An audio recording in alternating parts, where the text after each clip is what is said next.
ಇಡೀ ಪ್ರಕರಣಕ್ಕೆ ಸೆಕ್ಯೂರಿಟಿ ಒಂದು ಕಣ್ಣು. ತುಂಬಾ ಆಡ್ತಾರೆ, ತಲೆ ಕಚ್ಬಿಟ್ಟಿದಾರ, ತಲೆ ಎತ್ಕೊಂಡು ನೀರ್ಗೆ ಹಾಕ್ಬಿಟ್ಟವ್ರ, ಕಾಲು ಕೈಯೆಲ್ಲ ಪೀಸ್ ಪೀಸ್ ಮಾಡ್ಬಿಟ್ಟು ನಾವೆಲ್ಲ ನೋಡಿದ್ದೀವಿ. ನನ್ನ 31 ವರ್ಷಗಳ ನನ್ನ ಪೊಲೀಸ್ನ ಕೆರಿಯರ್ ಅಲ್ಲಿ ಈ ತರ ಒಂದು ಪ್ರಕರಣವನ್ನ ಇಷ್ಟೊಂದು ಗಂಭೀರವಾಗಿ ಮತ್ತೆ ಇಷ್ಟೊಂದು ಆಸಕ್ತಿಯಿಂದ ಸಾರ್ವಜನಿಕರು ಮತ್ತೆ ಮಾಧ್ಯಮಗಳು ನೋಡ್ತಾ ಇರೋದು ಇದೇ ಪ್ರಪ್ರಥಮ ಬಾರಿಗೆ. ನೀಚ ಕೃತ್ಯ ಅಂತ ಕರೀತಾರೆ ಇದನ್ನ, ಕೊಲ್ಲುವಂತ ಮನಸ್ಥಿತಿಗೆ ಹೋಗ್ತಕ್ಕಂಥದಕ್ಕೆ. ಯಾವ್ದಾದ್ರು ಒಂದು ಕರಡಿನೋ ಬಹಳ ಕ್ರೂರ ಮೃಗ ಊರಿಗೆ ಬಂದು ಒಂದು 10 ಜನ ತಿಂದು 10 ಮಕ್ಕಳನ್ನ ಸಾಯಿಸ್ಬಿಟ್ಟು ಅವನನ್ನ ಕೊಂದಾಕಿ ಒಳಗಡೆ ಹೋಗಿ ಅಂತ ಬಾರ್ಬೇರಿಯನ್ನ ಕೊಂದಿರ್ತಕ್ಕಂಥದ್ದು. ಬಹಳ ಹೊಡೆತಗಳು ಹೊಡೆದಿದ್ದಾರೆ. ಏನು ಹೇಳ್ತಾರಲ್ಲ, ಇಲ್ಲ ಹಿಡ್ಕೊಬರ್ಬೇಕು, ಎತ್ತಾಕಬರ್ಬೇಕು, ಅವ್ನು ರುಬ್ಬಿಡ್ಬೇಕು. ಅಲ್ಲಿ ಏನೋ ಒಂದು ಲೆಕ್ಕಾಚಾರ ಆಗ್ತಿತ್ತು, ಬಟ್ ಅದು ತಪ್ಪೇ. ಯಾವ ಮಟ್ಟಕ್ಕೆ ತುಳಿದಿರ್ಬೇಕು ಅಲ್ಲಿರ್ತಕ್ಕಂಥವ್ರು. ಯಾರು ತುಳಿದ್ರೋ ಏನೋ, ಬಟ್ ಅವ್ರು ಮನುಷ್ಯರೇ ಅಲ್ಲ. ಅವರು ಮೇನೆಗ್ನ ನಾವೆಲ್ಲ ಹಿಡಿದು ಗುಂಡು ಹೊಡೆದು ಬಿಡ್ತೀವ, ಅವನನ್ನೇ ನಂಬುದು ಕೋರ್ಟ್ನ. ಯಾರೇ ಹೇಳಿದ್ರು ಈ ಪ್ರಕರಣ ಅಪರೂಪದ ಪ್ರಕರಣ ನನ್ನ ಲೆಕ್ಕದಲ್ಲಿ. ಯಾವ ಮಟ್ಟಕ್ಕೆ ದಡ್ಡತನ ಇದ್ರಲ್ಲಿ ಪ್ರದರ್ಶನ ಮಾಡಿದ್ದಾರೆ. ನಾ ಕಾಲು ಕೈ ಎಲ್ಲ ಕತ್ತರಿಸ್ಬಿಟ್ಟು ಪೀಸ್ ಮಾಡ್ಬಿಟ್ಟು ಗೋಣಿ ಚೀಲಕ್ಕೆ ತುಂಬ್ಕೊಂಡೋಗಿ ಕೆಂಗೇರಿ ಮೋರಿಗೆ ಹಾಕಿರೋದು ಮೂಟೆ ಎತ್ಕೊಂಡ್ ಬಂದಿದ್ದೀವಿ ನಾವು. ಮತ್ತೆ ಇನ್ನೊಂದ್ಸಾರಿ ಕಳ್ಸರಿ ಹಿಡ್ಕೊ ಬರ್ತಾರೆ, ಕೇಸ್ ಕೊಟ್ಟು ರಿಜಿಸ್ಟರ್ ಮಾಡಿಸ್ಬಿಡ್ತೀವಿ. ಒಂದು ಮಾತಾಗೋದ್ರೆ ಮುಗಿದೋಗ್ತಿತ್ತು. 2 ವರ್ಷ 3 ವರ್ಷದವರೆಗೂ ಇದು ಮುಂದೆ ಹೋಗುವಂಥದ್ದು ಈ ಪ್ರಕರಣ. ವೀಕ್ಷಕರೇ, ಈಗಾಗಲೇ ರೇಣುಕಾಸ್ವಾಮಿ ಪ್ರಕರಣಕ್ಕೆ ಸಂಬಂಧಿಸಿದಂತೆ ಕಾಮಾಕ್ಷಿಪಾಳ್ಯ ಪೊಲೀಸರು 3991 ಪುಟಗಳ ದೋಷಾರೋಪ ಪಟ್ಟಿಯನ್ನು ಈಗಾಗಲೇ ಕೋರ್ಟ್ಗೆ ಸಲ್ಲಿಸಿದ್ದಾರೆ. ಅದೇ ಒಂದು ನಿಟ್ಟಿನಲ್ಲಿ ಈಗ ನೋಡೋದಾದರೆ ರೇಣುಕಾಸ್ವಾಮಿಯ ಕೊಲೆ ಯಾವ ಥರ ಆಯಿತು, ಏನಾಯಿತು ಅನ್ನುವಂತಹ ಚರ್ಚೆಗಳು ಒಂದೆಡೆ ಆಗ್ತಾ ಇದ್ದರೆ ಇದೀಗ 2 ಫೋಟೋಗಳು ಸಖತ್ ವೈರಲ್ ಆಗ್ತಾ ಇರುವಂಥದ್ದು.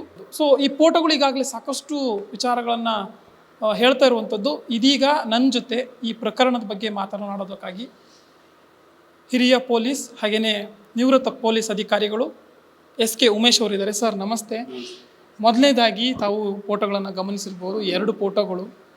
ಸೊ ಮೊದಲನೇದಾಗಿ ಆ ಒಂದು ಫೋಟೋದ ಬಗ್ಗೆ ಹೇಳೋದಾದರೆ, 2 ವೈರಲ್ ಆಗಿರುವಂಥ ಫೋಟೋಗಳ ಬಗ್ಗೆ ಏನು ಹೇಳಕ್ಕೆ ಬಯಸ್ತೀರಾ?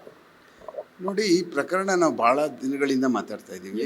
ಮತ್ತು ಈ ಪ್ರಕರಣದಲ್ಲಿ ಏನೇನು ಬೆಳವಣಿಗೆಗಳು ನಡ್ಕೊಂಡು ಬಂದು ಅನ್ನುವಂಥದ್ದು ಪೂರ್ಣ ಪ್ರಮಾಣದಲ್ಲಿ ಈಗಾಗಲೇ ನಾವು ಅದನ್ನು FIR ಆದಂಥವಿಂದನೂ ಸಹ ಸಾಕ್ಷೀಕರಿಸ್ಕೊಂಡು ಬರ್ತಾ ಇದ್ದೀವಿ. ಮತ್ತು ಅದರ ನಡೆಗಳೇನು, ಮತ್ತು ತನಿಖೆಯಲ್ಲಿ ಅವರು ಹೇಗೆ ಸೇರ್ಕೊಂಡಿದ್ದಾರೆ, ತನಿಖೆ ಒಳಗಡೆ ಹೇಗೆ ಪೊಲೀಸರುಗಳು ಅದ್ರ ಜೊತೆ ಸೇರ್ಕೊಂಡು ತನಿಖೆ ಮಾಡ್ತಾ ಇದ್ದಾರೆ, ಎಲ್ಲಾದರೂ ಅಕಸ್ಮಾತ್ ತನಿಖೆ ಒಳಗಡೆ ಸಣ್ಣ ಪುಟ್ಟ ಲೋಪದೋಷಗಳು ಏನಾದರೂ ಮಾಡ್ತಾರಾ ಅಂತೇಳಿ ಎಲ್ಲ ಮಾಧ್ಯಮಗಳು ಮತ್ತು ಸಾರ್ವಜನಿಕರುಗಳು ಬೆಂಬಿಡದೆ ಅದನ್ನು ನೋಡ್ತಾ ಇರ್ತಕ್ಕಂಥದ್ದು ನಾವು ನೋಡ್ತಾ ಇದ್ದೀವಿ. ನನ್ನ 31 ವರ್ಷಗಳ ನನ್ನ ಪೊಲೀಸ್ನ ಕೆರಿಯರಲ್ಲಿ ಈ ಥರ ಒಂದು ಪ್ರಕರಣವನ್ನು ಇಷ್ಟೊಂದು ಗಂಭೀರವಾಗಿ ಮತ್ತು ಇಷ್ಟೊಂದು ಆಸಕ್ತಿಯಿಂದ ಸಾರ್ವಜನಿಕರು ಮತ್ತು ಮಾಧ್ಯಮಗಳು ನೋಡ್ತಾ ಇರೋದು ಇದೇ ಪ್ರಪ್ರಥಮ ಬಾರಿಗೆ. ಆ ಕಾರಣಕ್ಕೆ ಈ ಪ್ರಕರಣ ಯಾಕೆ ನೋಡ್ತಾ ಇದ್ದಾರೆ ಅಂತ ಇಂಪಾರ್ಟೆಂಟ್ ಏನಲ್ಲ. ಯಾಕೆಂದರೆ ಇಂಥ ಪ್ರಕರಣವೇ ಹಾಗೆ, ಈ ಪ್ರಕರಣನೇ ಹಾಗೆ, ಈ ಥರ ನೋಡಲೇಬೇಕಾದಂಥ ಪ್ರಕರಣ ಇದು. ಯಾಕೆಂದರೆ ಈ ಥರ ಒಂದು ಪ್ರಕರಣ ಗಮನವನ್ನು ಸೆಳೆದಿದ್ದಂಥದ್ದು ಡಾಕ್ಟರ್ ರಾಜ್ಕುಮಾರ್ ಅವರ ಕಿಡ್ನಾಪ್ನಲ್ಲಿ ಅವನ್ನ ಅಪಹರಣ ಮಾಡ್ಕೊಂಡು ಹೋಗ್ಬಿಟ್ಟು 108 ದಿನಗಳ ಕಾಲ ಇಟ್ಕೊಂಡಿರ್ತಕ್ಕಂಥದ್ದು ಒಂದು ದಿವಸ ಹಾಗೆ. ಅದಾದಮೇಲೆ ಅದು ರೆಗ್ಯುಲರಾಗಿ ಏನು ಬರ್ತಾ ಇತ್ತೋ ಅದೊಂದು ನಾವು ನೋಡಿದ್ದು ಅಷ್ಟೇ. ಅದು ಬಿಟ್ಟಾದಮೇಲೆ ಇದೊಂದು ಪ್ರಕರಣ. ಈ ಪ್ರಕರಣ ಸಾರ್ವಜನಿಕವಾಗಿ ಏನಾಗ್ತದೆ ಅಂತ ಅಂದರೆ, ಒಬ್ಬರು ಭಾಳ ಪ್ರಮುಖರಾದಂಥವ್ರು, ಸಮಾಜದಲ್ಲಿ ಭಾಳ ಬೇಕಾಗಿದ್ದಂಥವ್ರು, ಸಮಾಜದಲ್ಲಿ ಓರೆಗಳನ್ನ ತಿದ್ದಿ ಸಮಾಜವನ್ನು ಸರಿ ಮಾಡಬೇಕಾದಂಥ ಒಂದು ಅತ್ಯಂತ ಎತ್ತರದ ಸ್ಥಾನದಲ್ಲಿರ್ತಕ್ಕಂಥವ್ರು, ಭಾಳ ದೊಡ್ಡ ಫ್ಯಾನ್ ಅಂತಂದರೆ ಹಿಂಬಾಲಕರುಗಳನ್ನ ಪಡೆದಿದ್ದಂತಹ ಒಬ್ಬ ಅತ್ಯಂತ ಎತ್ತರದ ಒಬ್ಬ ಮನುಷ್ಯ ಯಾವುದೇ ಒಂದು ಈ ಥರದ ಒಂದು ಕೃತ್ಯ, ನೀಚ ಕೃತ್ಯ ಅಂತ ಕರೀತಾರೆ ಇದನ್ನು, ಕೊಲ್ಲುವಂಥ ಮನಸ್ಥಿತಿಗೆ ಹೋಗ್ತಕ್ಕಂಥದ್ದಕ್ಕೆ ಯಾರು ಅದಕ್ಕೆ ತೊಡ್ಕೊಬಿಡ್ತಾರೋ ಆವಾಗ ಜನ ಸಾಮಾನ್ಯವಾಗಿ ಏನಾಗ್ತದೆ, ಸಾರ್ವಜನಿಕರುಗಳು ಅದನ್ನು ಭಾಳ ಆಶ್ಚರ್ಯಕರದಿಂದ ನೋಡ್ತಾರೆ. ಈಗ ಮೊದಲಿಂದನೂ ಹಾಗೆ ನೋಡ್ಕೊಂಡು ಬಂದಿದ್ದಾರೆ ಜನ. ಇದರಲ್ಲಿ ಪರ ವಿರೋಧ ಇದ್ರೂ ಇರ್ಬೋದು. ಯಾಕೆ ಅಂತಂದರೆ ಫ್ಯಾನ್ಗಳು ಅವ್ರದ್ದೇ ಆದಂತಹ ಅವರ ಯಾರು ಫ್ಯಾನ್ ಬೇಸ್ ಇರ್ತದೋ ಅವರು ಅವ್ರದ್ದೇ ಆದಂಥ ಡಿಫೆಂಡ್ ಮಾಡ್ಕೊಳ್ತಾರೆ. ಅದರಲ್ಲಿ ನಾವೇನು ಅವ್ರನ್ನ ತಪ್ಪು ಮಾಡ್ಕೊಳ್ತಾ ಇರೋದು, ಅವರು ಸರಿ ಇಲ್ಲ ಅಂತ ಹೇಳೋದಕ್ಕೆ ನಮಗೇನು ಅಧಿಕಾರ ಇಲ್ಲ. ಅವ್ರಿಗೆ ಆದಂತಹ ಮನಸ್ಥಿತಿನಲ್ಲಿ ಅವ್ರಿಗೆ ಏನೇನು ಅನ್ನಿಸ್ತದೋ ಆ ಥರ ಅದೊಂದು ಸಮಾಧಾನ ಮಾಡ್ಕೊಳ್ಳುವಂತಹ ಒಂದು ವರ್ಗ ಇದೆ. ಆದರೆ ಮತ್ತೊಂದು ದೊಡ್ಡ ವರ್ಗ ಯಾವುದಿದೆ, ಈ ಮನುಷ್ಯ ಇಷ್ಟೊಂದು ಒಂದು ಸಣ್ಣ ಒಂದು ಏನು ದೊಡ್ಡ ವಿಚಾರ ಏನಲ್ಲ, ಅದು ಭಾಳ ಸಣ್ಣ ವಿಚಾರವನ್ನು ತನ್ನ ಮೈ ಮೇಲೆ ತಗೊಂಡು ಅದನ್ನು ಭಾಳ ದೊಡ್ಡ ವಿಚಾರ ಆಗಿ ಮಾಡಿ ಅದ್ರ ಜೊತೆಯಲ್ಲಿ ಬೇರೆ ಪಾಪ ಅಮಾಯಕರುಗಳೆಲ್ಲ ಸೇರಿಸ್ಕೊಂಡು ಜೊತೆಯಲ್ಲಿ ಅವನನ್ನು ಕೊಂದಾಕಿ ಒಳಗಡೆ ಹೋಗಿ ಅಂತ ಬಾರ್ಬೇರಿಯನ್ನ ಕೊಂದಿರ್ತಕ್ಕಂಥದ್ದು ಮತ್ತು ಇತ್ತೀಚೆಗೆ ಏನೋ ಫೋಟೋಗಳು ಬಂದಿದ್ದಾವಲ್ಲ, ಆ ಫೋಟೋಗಳು ಅದು ಅಲ್ಲಿರ್ತಕ್ಕಂಥ ಒಬ್ಬ ಸೆಕ್ಯೂರಿಟಿ ತೆಗ್ದಿರೋದು ಅಂತ ನನಗೊಂದು ಮಾಹಿತಿ. ಆ ಸೆಕ್ಯೂರಿಟಿ ತೆಗೆದು ಅದನ್ನು ಯಾರೋ ಒಂದು ಜೊತೆಯಲ್ಲಿ ಇರ್ತಾನಲ್ಲ ಪವನು, ಅವನು ಕಳಿಸ್ಬಿಟ್ಟು ಅವ್ರಿಗೆ ತೋರಿಸಿ ಅದನ್ನು ವಾಪಸ್ಸು ಮತ್ತೆ ಬಂದು ಅವನ ಹತ್ರ ಸೆಕ್ಯೂರಿಟಿ ಹತ್ರ ಡಿಲೀಟ್ ಮಾಡಿಸಿದ್ರು ಆ ಫೋಟೋನ ಅಂತ ಅನ್ನುವಂಥದ್ದು ನನಗೆ ಗೊತ್ತಿರ್ತಕ್ಕಂಥದ್ದು. ಹಾಗೆ ಅವನು ಬೇಡ್ಕೊಂಡಿದ್ದಾನೆ. ಅಂದರೆ ಹೊಡೆದಿದ್ದಾರೆ, ಭಾಳ ಹೊಡೆದಿದ್ದಾರೆ. ಸಿಕ್ಕಾಪಟ್ಟೆ ಅಲ್ಲಿರ್ತಕ್ಕಂಥ ಎಲ್ಲ ಜನನೂ ಸಹ ಅವನಿಗೆ ಹೇಗೆ ಬೇಕೋ ಅವನನ್ನು ಮನುಷ್ಯನ ರೀತಿ ಹೊಡೆದಿಲ್ಲ. ನನ್ನ ಲೆಕ್ಕದಲ್ಲಿ ಯಾವುದಾದ್ರೂ ಒಂದು ಕರಡಿನೋ ಭಾಳ ಕ್ರೂರ ಮೃಗ ಊರಿಗೆ ಬಂದು ಒಂದು 10 ಜನ ತಿಂದು 10 ಮಕ್ಕಳುಗಳನ್ನ ಸಾಯಿಸ್ಬಿಟ್ಟು ಆ ಜನ ಎಲ್ಲ ದಂಗೆ ಎದ್ದು ಅದನ್ನ ಏನಾದರೂ ಮಾಡಿ ಹಿಡಿದು ಸುಟ್ಬಿಡ್ಬೇಕು ಅನ್ನುವಂಥ ಮನಸ್ಥಿತಿಗೆ ಬಂದಿರ್ತಾರೆ ನೋಡಿ. ಆವಾಗ ಆ ಪ್ರಾಣಿ ಸಿಗಾಕೊಂಡ್ರೆ ಅವ್ರಿಗೆ ಜನಗಳ ಕೈಗೆ ಅದನ್ನು ಹೆಂಗೆ ಅದನ್ನು ಮಾಡ್ತಾರವರು ಅಂತ ಅನ್ನುವಂಥ ಥರ ಈ ಪ್ರಕರಣದಲ್ಲಿ ಮಾಡಿರ್ತಕ್ಕಂಥದ್ದು. ಬಟ್ ಅದು ಅವಶ್ಯಕತೆ ಇಲ್ಲ. ಯಾಕೆ ಅಂತಂದರೆ ಇದು ಭಾಳ ಅತ್ಯಂತ ಸಣ್ಣ ವಿಚಾರ. ಇದನ್ನು ಭಾಳ ಸುಲಭವಾಗಿ ಆ ಮನುಷ್ಯ ಬಗೆಹರಿಸ್ಕೋಬೋದಾಗಿತ್ತು. ಹಲವಾರು ಕಾರಣಗಳಿಂದ ಸುತ್ತ ಇರ್ತಕ್ಕಂಥ ಜನಗಳ ಒಂದು ಪ್ರೇರೇಪಣೆ ಏನಿರ್ತದೆ, ಅವ್ರ ಒತ್ತಾಯಗಳೇನಿರ್ತದೆ, ಮತ್ತು ಅವರುಗಳು ಹೇಳಿದ ಒಂದು ಏನು ಹೇಳ್ತಾರಲ್ಲ, ಇಲ್ಲ ಅವ್ನು ಹಿಡ್ಕೊಬರ್ಬೇಕು, ಎತ್ತಾಕೊಬರ್ಬೇಕು, ಅವ್ನು ರುಬ್ಬಿಡ್ಬೇಕು, ಈ ಥರ ಎಲ್ಲ ಹಿಂಗೆ ಮಾಡಬಾರ್ದದು, ಈ ಥರ ನಿಮಗೆ ಮಾಡ್ತಾನೆ ಅಂದರೆ ಇನ್ಯಾರಿಗೆಲ್ಲ ಮಾಡಲ್ಲ ಅವರು ಅಂತ ಹೇಳುವಂತಹ ಕೆಟ್ಟ ಏನು ಆ ಬೋಧನೆಗಳಿದಾವಲ್ಲ, ಅವೆಲ್ಲ ಬೋಧನೆಗಳು ಈ ಮನುಷ್ಯನ ಪ್ರೇರೇಪಣೆ ಮಾಡಿಬಿಟ್ಟಿದ್ದೇವೆ ಅಂತ ನಂಗೆ ಅನ್ನಿಸ್ತದೆ. ಆದರೆ ಏನೇ ಪ್ರೇರೇಪಣೆ ಮಾಡಲಿ, ಎಂಥದ್ದೇ ಆಗಲಿ, ಅದು ಯಾವುದೇ ಆಗಲಿ, ಮನುಷ್ಯನನ್ನು ಕಿಡ್ನ್ಯಾಪ್ ಮಾಡ್ಕೊಂಡು ಬಂದರೂ ಆಯಿತು, ಮುಗೀತು, ಅವ್ನಿಗೇನೋ ಒಂದು 4 ಹೊಡೆದ್ರು, ತಲೆ ಮೇಲೆ ಹೊಡೆದು ಹಿಂಗೆಲ್ಲ ಮಾಡಬೇಡ ಅಂತ ಹೇಳ್ಬಿಟ್ಟು ನೋಡಿ ಹಿಡಿದು ತರಿಸಿದ್ದೀನಿ ಅಂತೇಳಿ ಒಂದು ಭುಜಬಲ ಪರಾಕ್ರಮ ತೋರಿಸ್ಬೇಕಾಗಿತ್ತು, ತೋರಿಸಿ ಕಳಿಸ್ಬಿಟ್ಟಿದ್ದಿದ್ರೆ ಅಲ್ಲಿಗೆ ಏನೋ ಒಂದು ಲೆಕ್ಕಾಚಾರ ಆಗ್ತಿತ್ತು. ಬಟ್ ಅದು ತಪ್ಪೇ.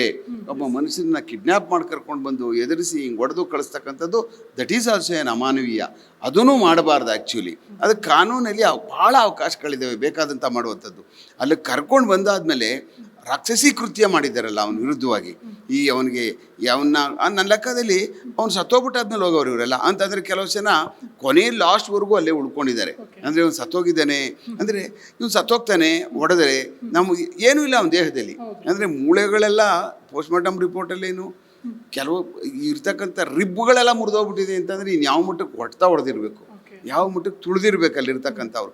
ಯಾರು ತುಳಿದ್ರೋ ಏನೋ, ಬಟ್ ಅವರು ಮನುಷ್ಯರೇ ಅಲ್ಲ. ಅವರು ಎಲ್ಲದಕ್ಕೂ ಒಂದು ಡಿಗ್ರಿ ಇದೆ, ಎಲ್ಲದಕ್ಕೂ ಒಂದು ಪ್ಯಾರಾಮೀಟರ್ಸ್ ಇದೆ. ಯಾವುದಕ್ಕೆ ಎಷ್ಟು ಮಾಡಬೇಕು, ಏನು ಮಾಡಬಾರ್ದು, ಏನು ಮಾಡಿದ್ರೆ ತಪ್ಪಾಗ್ತದೆ ಅಂತ. ಅದು ಗಲಾಟೆಗಳಾಗ್ತವೆ, ಸಡನ್ ಪ್ರೊವೊಕೇಶನ್ ಆಗ್ತವೆ, ಬೇರೆ ಏನೆಲ್ಲ ಇರ್ತದೆ. ಮನುಷ್ಯರುಗಳ ಗಲಾಟೆ ಮಾಡ್ಕೊಳ್ಳೋದು, ಮರ್ಡರ್ಗಳಾಗ್ತಕ್ಕಂಥದ್ದು ಹಲವಾರು ವಿಧಗಳಲ್ಲಿ ನಾವು ನೋಡ್ಕೊಂಡು ಹೋಗ್ತೀವಿ ದ ಪ್ರೊಸೆಸ್ ಒಳಗಡೆ. ಅಂಥದ್ರೊಳಗಡೆ ಇಂಥ ಸಣ್ಣ ವಿಚಾರ, ಹೌದು ಕಳಿಸಿದ್ದಾನೆ, ತಪ್ಪು ಮಾಡಿಬಿಟ್ಟಿದ್ದಾನೆ, ಅವನು ಕಳಿಸ್ಬಾರ್ದು. ಅವನು ಒಬ್ಬ ಮೇನಿಯಾಕ್ ಅನ್ಕೋಬೇಕು ನಾವು. ಮೇನಿಯಾಕ್ನ ನಾವೆಲ್ಲ ಹಿಡಿದು ಗುಂಡು ಹೊಡೆದು ಬಿಡ್ತೀವಾ? ಏನಿಲ್ವಲ್ಲ. ನಾವು ಎಷ್ಟು ಜನ ಮೇನಿಯಾಕ್ಗಳು ಹಿಡಿದಿದ್ದೀವಿ, ಎಷ್ಟು ಜನ ಸುಪಾರಿ ಕಿಲ್ಲರ್, ಎಷ್ಟು ಜನ ಸೈಕೋಪಾತ್ಗಳು ಹಿಡಿದಿದ್ದೀವಿ. ಹಿಡ್ಕೊಂಡು ಬಂದು ಹೊಡೆದ್ಬಿಟ್ಟು ಗುಂಡು ಹೊಡೆದು ಆಚೆ ಬಿಸಾಕಿ ಗುಂಡಿ ಒಳಗೆ ಕೊಡೋಕ್ಕಾಗ್ತದೆ? ಹಂಗೆಲ್ಲ ಆಗಲ್ಲ. ಅದು ಪ್ರಕ್ರಿಯೆ ಒಳಗಡೆನೆ. ಇದ್ರೊಳಗಡೆ ಏನು ಮಾಡಬೇಕು ಅದನ್ನೇ ಮಾಡಬೇಕಲ್ಲ ನಾವು. ಕಾನೂನು ನಡಿನಲ್ಲೇ ಹೋಗ್ಬೇಕಲ್ಲ. ಅದನ್ನು ಭಾಳ ಸುಲಭವಾಗಿ ಬಗೆಹರಿಸ್ಕೋಬೋದಾಗಿತ್ತಲ್ಲ. ಬಟ್ ಇಂಥ ಕೃತ್ಯ ಈಗ ಮಾಡಿರ್ತಕ್ಕಂಥ ಸಿಗ್ತಾ ಇರ್ತಕ್ಕಂಥ ನಿಮಗೆ 2 ಫೋಟೋ ಸಿಕ್ಕಿದೆ. ಇನ್ನೂ ಬೇರೆ ಅವರು ಒಳಗಡೆ ನೋಡಿರ್ತಕ್ಕಂಥವ್ರು, ಅಲ್ಲಿದ್ದಂಥವ್ರು, ಅಲ್ಲಿ ಸಾಕ್ಷೀಕರಿಸ್ತವರು, ಮತ್ತು ಆ ಮನುಷ್ಯ ಯಾರು ಸೆಕ್ಯೂರಿಟಿ ಅವನು ಹೇಳಿದಾನಲ್ಲ ಅವನ ಸ್ಟೇಟ್ಮೆಂಟು, ಆ ಸ್ಟೇಟ್ಮೆಂಟ್ಗಳು, ಆ ಸೆಕ್ಯೂರಿಟಿ ಹೇಳಿರ್ತಕ್ಕಂಥ ಸ್ಟೇಟ್ಮೆಂಟ್ ನನ್ನ ಲೆಕ್ಕದಲ್ಲಿ ಅದು ಭಾಳ ಅತ್ಯಂತ, ಯಾಕೆಂದರೆ ಆ ಮನುಷ್ಯನ ಐ ವಿಟ್ನೆಸ್ಸು ಇದ್ದವನೇ ಒಬ್ಬ ಸೆಕ್ಯೂರಿಟಿ. ಆ ಕಾರಣಕ್ಕೆ ಆ ಮನುಷ್ಯನ ಆ ಕೋರ್ಟ್ ನಂಬುತ್ತೆ, ಅವನನ್ನೇ ನಂಬುದು ಕೋರ್ಟ್ನ. ಯಾರೇ ಹೇಳಿದ್ರು, ಇದ್ದಂಥ 17 ಜನ ಅಕ್ಯೂಡ್ಗಳಿದ್ರು, ಅವ್ರು ಏನೇ ಹೇಳಿದ್ರು ಅವು ಯಾವುದೂ ಕೋರ್ಟಲ್ಲಿ ಇಲ್ಲಲ್ಲ. ಆ ಸೆಕ್ಯೂರಿಟಿ ಇದೀನಲ್ಲ ಅವನು ನನ್ನ ಲೆಕ್ಕದಲ್ಲಿ ಈ ಇಡೀ ಪ್ರಕರಣದಲ್ಲಿ ಒಂದು ಕಣ್ಣು. ಇನ್ನು ಉಳಿದದ್ದೆಲ್ಲ ಒಂದು ಕಣ್ಣಾದರೆ ಇಡೀ ಪ್ರಕರಣಕ್ಕೆ ಸೆಕ್ಯೂರಿಟಿ ಒಂದು ಕಣ್ಣು. ಅವನನ್ನು ಐ ವಿಟ್ನೆಸ್ ಅಂತ ಕರಿತೀವಿ ನಾವು. ಅವನು ಏನು ಹೇಳ್ತಾರೋ ಅದರ ಮೇಲೆ ನನ್ನ ಲೆಕ್ಕದಲ್ಲಿ ಈ ಪೂರ್ಣ ಪ್ರಮಾಣದ ಕೇಸು ನಡ್ಕೊಂಡು ಹೋಗ್ತದೆ. ಅದಾದ ಮೇಲೆ ಬೇರೆ ಪ್ರಕ್ರಿಯೆಗಳು ನಡೆದಿದ್ದಾವೆ ನೋಡಿ. ಅವರು ಸಾಯಿಸಾದ್ಮೇಲೆ ಬಾಡಿ ಡಿಸ್ಪೋಸ್ ಮಾಡಿದ್ದು, ಮತ್ತು ಅದಕ್ಕೊಂದು 4 ಜನ ಹುಟ್ಟಾಕಿದ್ದು, ಮತ್ತು ಅದೊಂದಷ್ಟು ದುಡ್ಡು ಕೊಟ್ಟಿದ್ದು, ಒಪ್ಕೊಂತ ಕಳಿಸ್ಕೊಟ್ಟಿದ್ದು, ಇದೆಲ್ಲ ಎವಿಡೆನ್ಸಸ್ಗಳನ್ನ ಭಾಳ ತುಂಬ ನಾಜೂಕ್ ಅಂದರೆ ಅವರೇ ಕ್ರಿಯೇಟ್ ಮಾಡ್ಕೊಂಡು ಹೋಗಿದ್ದಾರೆ. ಈ ಕೇಸಲ್ಲಿ ನಾವು ಬೇರೆ ಪ್ರಕರಣಗಳು ನೋಡಿದ್ದೀವಿ, ಬೇರೆ ಪ್ರಕರಣಗಳನ್ನ ಪತ್ತೆ ಮಾಡಿದ್ದೀವಿ. ಒಂದೊಂದು ಹಂತದಲ್ಲಿ ಹೋಗಿ ನಿಂತೋಗ್ಬಿಡ್ತದೆ, ಒಂದೊಂದು ಹಂತದಿಂದ ಆಚೆಗೆ ನಮಗೆ ಎವಿಡೆನ್ಸಸ್ಗಳು ಕಲೆಕ್ಟ್ ಮಾಡೋದಕ್ಕೆ ಕಷ್ಟ ಆಗಿಬಿಡ್ತದೆ. ಇದಾಗಲ್ಲ.